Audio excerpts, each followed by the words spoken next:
Mheshimiwa Spika, tunazikumbusha pia mamlaka za serikali za mitaa kuongeza uwazi katika utekelezaji wa miradi katika halmashauri zetu. Mapato yote yajulikane kwa waheshimiwa wabunge na waheshimiwa madiwani.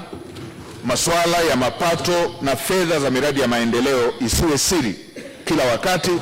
Katibu tawala wa mikoa wanapopokea fedha na kuzisambaza kwenda kwenye halmashauri zetu, watoe nakala ofisi ya mkuu wa wilaya, ofisi ya mbunge, meya, wenye viti wa halmashauri pamoja na madiwani. Nimemwelekeza Mheshimiwa Waziri aandike barua kwa maafisa masuhuri wote kuweka uwazi huo. Waheshimiwa wabunge, kila mradi unaotekelezwa mpate nakala, miradi ambayo iko hatua za kutekelezwa, lakini na kila fedha zinapokuja, fedha za miradi, ofisi za wabunge, mamea, wenye viti wa halmashauri, madiwani wapate nakala za fedha ambazo zimeshakuja na aina ya miradi inayokwenda kutekelezwa.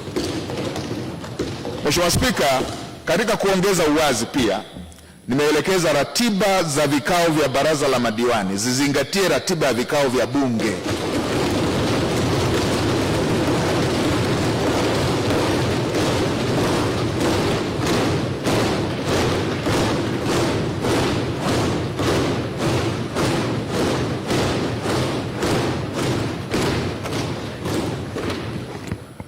Mheshimiwa Spika, vikao vya bunge sio vya dharura. Hata leo tutakapoahirisha bunge tutataja vikao vya kukutana tena. Kwa hiyo ni rahisi kwa vikao vya halmashauri kupangwa kwa kuzingatia ratiba hizo za bunge.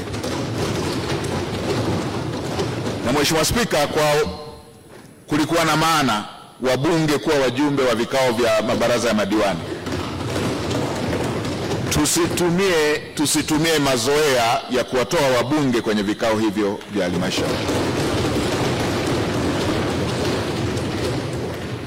Miradi yote ambayo ipo kwenye hatua za utekelezaji, gharama zake zijulikane na fedha zitakazokwenda kutekeleza miradi hiyo zijulikane.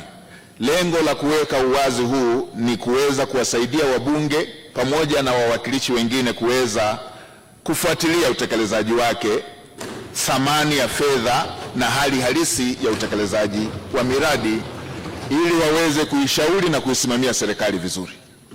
Ili kuhakikisha utekelezaji wa maelekezo haya, ninaomba waheshimiwa wabunge, mnaporejea majimboni, fuatilieni kwa karibu utekelezaji wa miradi ya maendeleo katika maeneo yenu, na ninaelekeza wekeni hata mawe ya msingi na zindueni miradi katika maeneo ambayo iko tayari.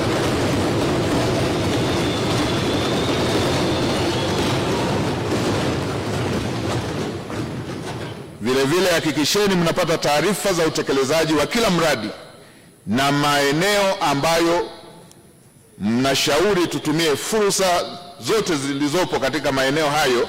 Tumieni fursa za vikao vya halmashauri, tumieni fursa ya vikao vya baraza la ushauri la wilaya yani DCC, tumieni vikao vya baraza la ushauri la mkoa yani RCC, wizara za kisekta, na ikibidi hata ofisi ya waziri mkuu kama kuna jambo ambalo mnaona linahitaji ichukuliwe hatua. Katikati ya mwezi huu tunatarajia kuwa na ibada ya mfungo. Nitumie fursa hii kuwatakia waumini wote wa Kiislamu maandalizi mema ya mfungo wa mwezi mtukufu wa Ramadhan, na waumini wa Kikristo maandalizi mema ya mwezi mtukufu wa Kwaresma.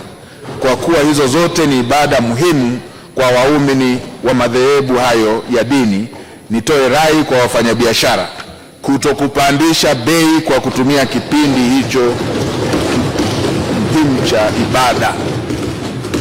Hatuna uhaba wa chakula, tusipandishe bei, hatuna sababu ya kufanya hivyo. Tuache watu wafanye ibada kwa amani.